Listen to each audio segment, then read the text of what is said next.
Como estão? Aqui estou eu de volta para a lição número 6 de como sobreviver a um ataque espiritual. A semana passada, se os irmãos estão lembrados, começamos a ver as áreas da alma que passam por ataques e vimos também como ter vitória sobre ela e que a primeira área da alma a estar debaixo do fogo inimigo é a nossa vontade. Então nós falamos um pouco sobre a vontade e vimos que ela é a parte mais dominante da alma humana e isto nada tem a ver com o ser crente ou não. A verdade é que a nossa vontade tem sempre a palavra final, pois Deus criou-nos com vontade e Ele não vai invadir nunca a nossa vontade, visto não querer fazer de nós meros robôs. Deus tem prazer quando nós o amamos, quando nós o servimos, quando nós o adoramos de livre vontade. Tem que ser de livre vontade. Aí assim hoje vamos ver alguns exemplos, começando por relatar uma vontade que era forte em Deus, mas veio a ser enfraquecida. E essa história está em Juízes 3, a partir de Juízes 13, que nos fala do nascimento de Sansão. Certamente vocês lembram-se da história de Sansão, e que sobre ele foi profetizado que ele seria um homem de grande poder, pois um anjo tinha visitado os seus pais, dizendo que ele seria o libertador de Israel e que ele iria possuir uma força sobrenatural. As Escrituras também dizem que o Espírito de Deus vinha sobre ele muitas vezes, e quando o Espírito de Deus vinha sobre ele, ele adquiria força sobrenatural. E já na sua juventude isso aconteceu, tanto que ele despedaçou um leão com as suas mãos e com a queixada de um burro ele matou mais de 1000 homens. Mas a fraqueza de Sansão veio por ele gostar mais das mulheres pagãs ou as mulheres do mundo e ter decidido escolher uma destas em vez de uma mulher temente e reverente a Deus. Porque ele escolheu, em outras palavras, não obedecer à palavra de Deus, uma porta se abriu então para o inimigo entrar e começar a destruí-lo. Sabem, meus irmãos, é que a vontade, a força de Sansão estava interligada à sua vontade. Então, devido à repetição dos seus desejos pecaminosos, a sua vontade foi enfraquecendo, começou por enfraquecer. E a vontade manipuladora de Dalila superou então a sua. Por 3 vezes, Dalila humilhou, oprimiu, enfraqueceu de tal maneira a sua vontade que a 4ª vez ele sucumbiu ou caiu. Em Juízes, vamos ver isso, então vamos ler de Juízes 16, no verso 15 a 17, diz o seguinte: Dalila a falar com Sansão. Disse-lhe ela: como podes dizer, eu te amo, não estando comigo o teu coração? Já 3 vezes zombaste de mim e ainda não me declaraste em que consiste a tua força. E sucedeu que, importunando ela todos os dias com as suas palavras e molestando, a alma dele se angustiou. A alma dele se angustiou até a morte. E o verso 17 diz que e descobriu-lhe, então, Sansão descobriu-lhe todo o seu coração. Então nós vemos que a vontade de Sansão foi molestada até ele sucumbir, e como resultado ele perdeu a sua força, e foram curtas até as suas conquistas. Mas eu acredito que se ele tivesse ficado firme em Deus e não seguido os prazeres carnais, o livro de Juízes certamente hoje teria muitos mais capítulos sobre as suas façanhas. Lembrem-se o seguinte, que toda a armadura de Deus, ou deixem-me dizer assim, todos os princípios ou os ensinos da palavra de Deus sobre a justiça, que nós sermos justos em Cristo Jesus, sermos uma nova criatura, termos uma mente de Cristo, etc. Tudo isso deve ser guardado na nossa alma. Amém? Isso é muito importante guardarmos na nossa alma para que ela possa disciplinar a nossa vontade ou levar a nossa vontade a estar de acordo com o nosso espírito. Então vimos que a vontade de Sansão foi enfraquecida e o que ele sentiu debaixo desse ataque. Vamos ver agora um outro exemplo com o mesmo tipo de ataque na vontade da pessoa, mas esta pessoa aprendeu a desenvolver força ficando firme em Deus e a sua vontade ficou inabalável.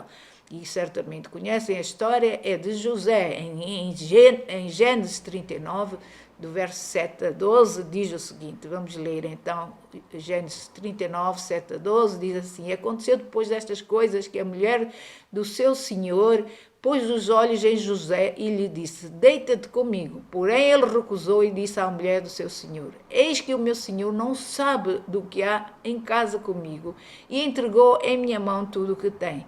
Ninguém há maior do que eu nesta casa, e nenhuma coisa me vedou, senão a ti, porquanto tu és sua mulher. Como, pois, notem agora o que diz, como, pois, faria eu este tamanho mal e pecaria contra Deus? Entenda esta verdade. Entenda o que José estava a querer dizer. Como eu pecaria contra Deus? Note que quando nós fazemos algo errado, a primeira pessoa a ser magoada, a ser ferida é nosso Deus. Então, José amava tanto a Deus e queria estar tão debaixo da vontade de Deus que ele disse assim: eu nunca vou me deitar com uma mulher que não seja minha esposa, em outras palavras, amém? Uma mulher que não seja uma mulher reverente a Deus. Então nós vemos aqui que ele diz assim: eu nunca irei pecar contra Deus.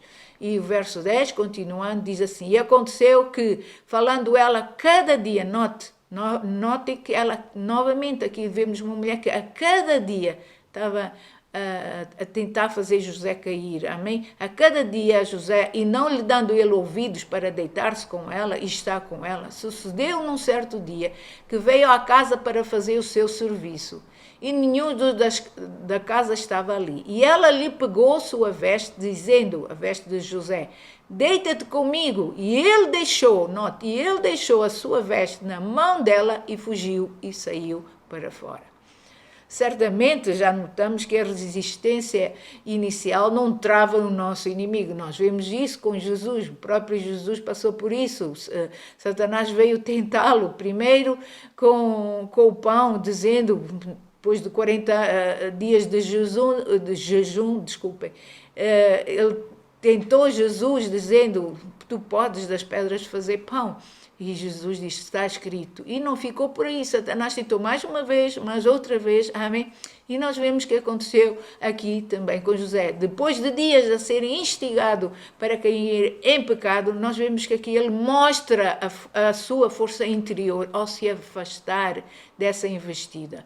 José, deixem-me dizer o seguinte, não foi cobarde. Ele não foi cobarde com esta ação de fugir. Antes, mostrou ao inimigo da sua alma quem é que tinha domínio sobre ela.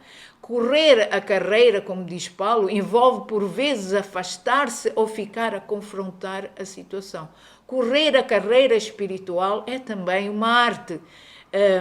É uma arte. Fugir para José foi conservar a sua pureza, estar bem perante Deus. Ainda que falso testemunho e uma acusação tenha posto depois José na prisão, Deus fez-lhe justiça e o coloca como governador sobre o Egito, algo que nunca tinha sido visto antes.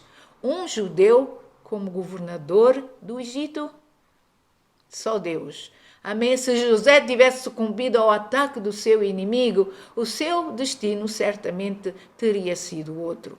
O diabo, ou o inimigo das nossas almas, meus irmãos, quer violar e controlar a nossa vontade. E ele tentará através de mentiras, perseguições, acusações, tragédias, tentações, e fará isso até nos desgastar. Assim se sentem que estão a ser pressionados, atormentados para cair no pecado ou desistir do seu alvo ou do seu sonho. Para vencer necessitam de se fortalecer na palavra de Deus, amém? Fortalecer a vossa alma com a palavra de Deus. Procurem escrituras que vos ajudarão na situação em que se encontram. Não importa quão fraca pareçam estar hoje, a vossa vontade, não importa quão fraca ela possa estar, se a submeterem a Deus e confessarem a palavra sobre ela, serão fortalecidos.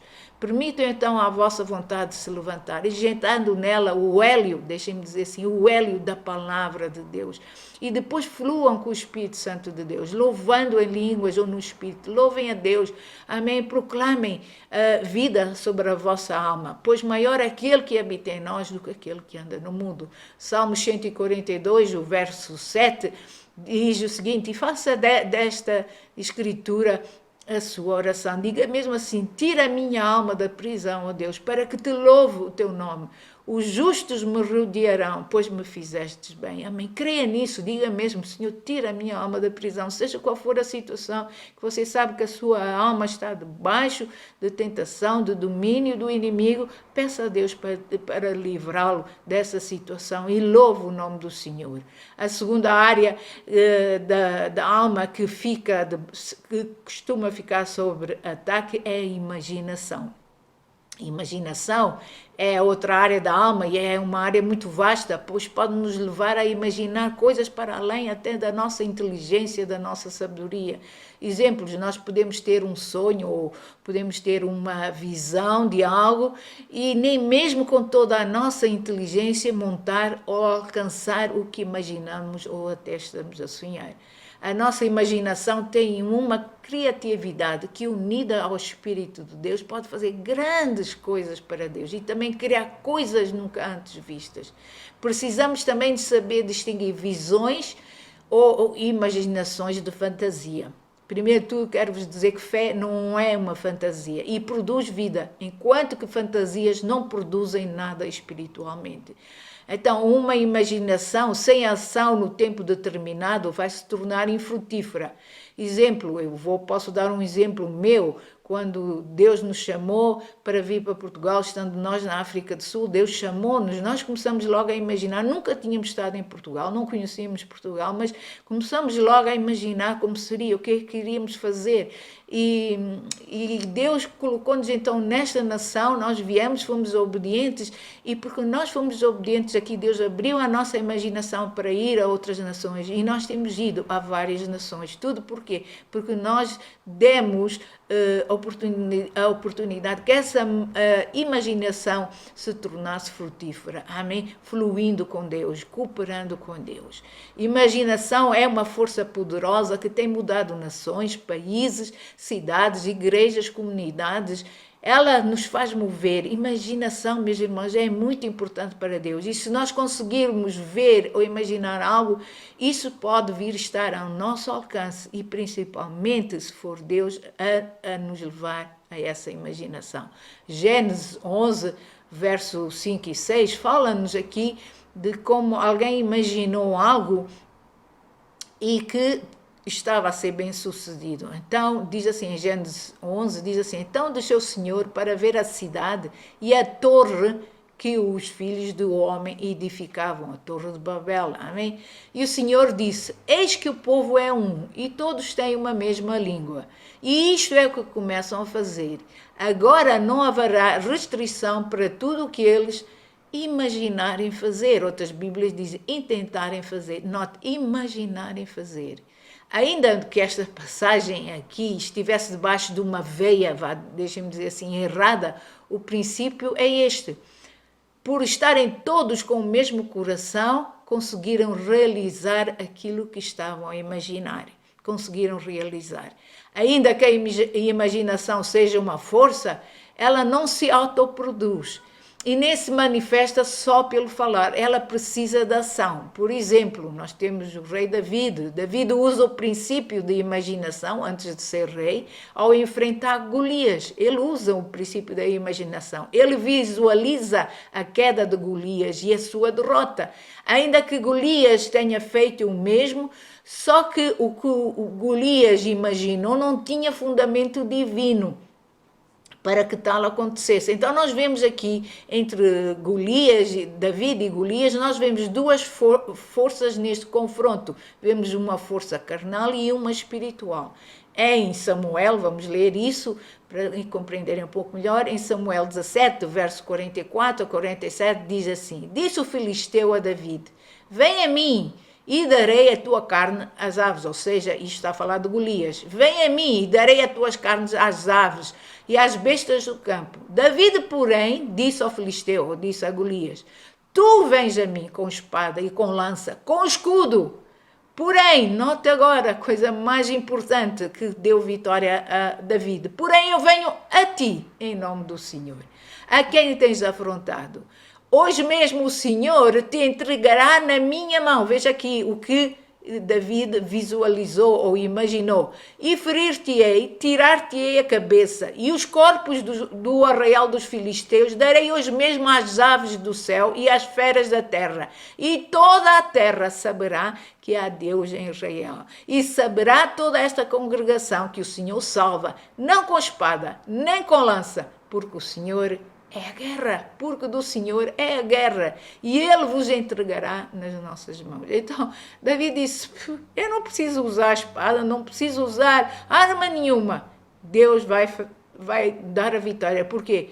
Porque eu te enfrento no nome do Senhor. O que é uma imaginação divina? Então, provém de um coração totalmente submetido ao plano de Deus. Será o produto do Espírito de Deus, desde que ela inclua louvor a Deus, crescimento, por exemplo, ao reino, e atraia corações a Deus. E nós vemos aqui que o que David fez estava a trazer louvor, estava a trazer glória para a nação de Israel e para Deus, amém? E para o povo de Deus. Então não deve haver exaltação numa imaginação ou visão divina. Se esta for inspirada pelo Espírito Santo, ela vai ser sempre humilde e se manifestará sem esforço humano. David mostrou que não era preciso esforço humano, amém? Que a vitória vinha sempre de Deus. O inimigo, por vezes, trabalha na nossa imaginação para levar-nos à exaltação. Mas se formos sábios a discernir a fonte, podemos seguir estas imaginações e acordar com problemas. O inimigo usou este método ao convencer, por exemplo, Eva.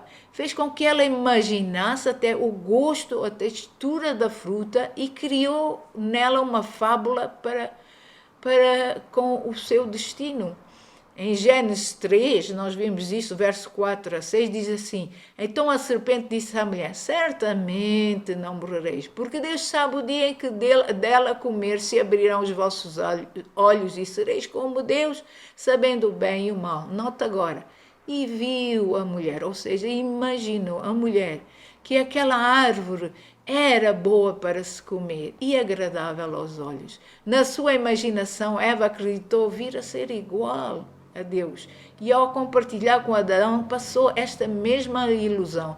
Por isso, eles caíram na armadilha do inimigo. Em 2 Coríntios 10, 5, a Bíblia diz o seguinte, que nós devemos derribar raciocínios, outras Bíblias dizem imaginações, e todo o baluarte que se ergue contra o conhecimento de Deus. Levar tudo isso cativo, todo o pensamento cativo à obediência, todo pensamento maligno de imaginação, de raciocínios, devemos levar todo esse pensamento à obediência de Cristo Jesus. Amém? Então devemos derribar essas imaginações vãs, imaginações que se querem sobrepor a Deus ou à sua palavra, não são divinas. O crente pode até ter boas intenções, mas não está a ser guiado pelo Espírito de Deus. Assim, nem todo o empreendimento que fazemos é de Deus, depende dos resultados finais e dos seus efeitos. Se o inimigo não nos consegue manipular por imaginações vãs, ele vai tentar imaginações de exaltação. Como é que ele fará isso? Vai despertar em nós o orgulho, a indisciplina carnal, e outra área é através de mágoas e feridas. E sabem, pessoas crentes até que têm se sentido magoados e feridos por coisas, começam a imaginar coisas que até nem são, amém? Mas porque alguém os magoou, feriu, eles imaginam coisas que até nem são a verdade. E essas pessoas têm se afastado de Deus, têm se afastado da igreja.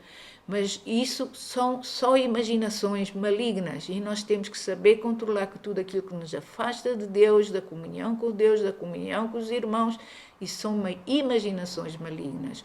O mundo também oferece uma grande variedade de fantasias e essa é a busca desta geração como escape das pressões presentes. Assim há filmes, variedades de diversões, novelas, jogos, etc. Tudo carregado de fantasias. A Bíblia aconselha a não sermos dados em excesso a fantasias e fábulas, pois se diariamente nos alimentarmos dessas coisas, é isso que a nossa imaginação irá projetar. Em 2 Timóteos 4,4 diz o seguinte: essas pessoas deixarão de ouvir a verdade para dar atenção às lendas ou fábulas. As pessoas deixarão de ouvir a verdade, ou de ouvir a palavra, ou de ouvir Deus para dar atenção a fábulas. Muitos hoje comparam o Evangelho a uma fábula e Jesus Cristo a um mito, a uma lenda, e dizem que quem o segue é fraco ou é um inculto. Mas em 2 de Pedro 1, verso 16 diz: de fato, não seguimos fábulas engenhosamente inventadas quando lhes falamos a respeito do poder e da vinda do nosso Senhor Jesus Cristo. Pelo contrário, nós fomos testemunhas oculares da sua majestade. Ou seja, nós vemos aqui que os discípulos dizem que eles viram Jesus, sabem que ele é verdadeiro, sabem que ele subiu e sabem que ele vai voltar. Vai voltar, Jesus. Não é uma fábula a vinda de Jesus. 1 de Timóteo 1,4 diz o seguinte: deixem de dar atenção a mitos e a genealogias intermináveis que causam controvérsias em vez de promoverem a obra de Deus, que é pela fé. Então, uma exposição a fantasias não é saudável e pode nos levar a afastar do alvo divino. Pessoas magoadas e feridas são induzidas pelo inimigo a ter fantasias como forma de escape da dor, e isto pode levá-los a viver longe da realidade. Deus não diz que diversão é errada, podemos nos divertir, mas encarar sempre a realidade. A palavra só diz que deixar as coisas de Deus para seguir outros sonhos, ideias ou alvos é perigoso, vai abrir a porta para a confusão. Fantasias traz a exaltação e nos fará perder a certeza ou a veracidade das coisas de Deus. Lembrem-se do seguinte: fé não é fantasia, é uma substância, uma força que sempre produz segundo a sua fonte divina. Então, fantasia faz a imaginação se tornar passiva, e se ela estiver passiva e vazia, algo vai preenchê-la. Pode-se ficar deprimido mentalmente, e isso tem levado e leva muitos ao suicídio. Como recuperar? Manter sempre um coração humilde perante Deus. Para que Deus possa guiar as nossas imaginações para o canal correto. Guiem mesmo as vossas imaginações para o canal correto, que é a palavra de Deus. Não há limitações naquilo que podemos fazer para o engrandecimento do reino. Alinhem cada imaginação e façam uma pergunta a vós mesmos: está Deus a ser exaltado nessa minha imaginação? Vou dar glória a Deus com aquilo que eu estou a imaginar? Amém? Trate da sua alma. É muito importante tratarmos da nossa alma, tratarmos das várias áreas da nossa alma. Por isso, na próxima lição, nós falaremos da última área da alma, que também está sempre sujeita a diversos ataques, e ela será a memória. Até lá, eu vos desejo uma semana super abençoada e que Cristo Jesus continue a fortalecer as vossas vidas. Lembrem-se, breve Ele voltará. Vamos tratar da nossa alma, vamos tratar mesmo da nossa vida espiritual, porque aquele que começou uma boa obra em nós, Ele a quer completar, mas precisa do nosso apoio, precisa que cada um de nós esteja verdadeiramente com Ele nesse desenvolvimento da nossa área cristã. Amém? Que Deus vos abençoe ricamente. Até a próxima. Declaro mesmo as bênçãos e o favor de Deus sobre todos vós. Amém.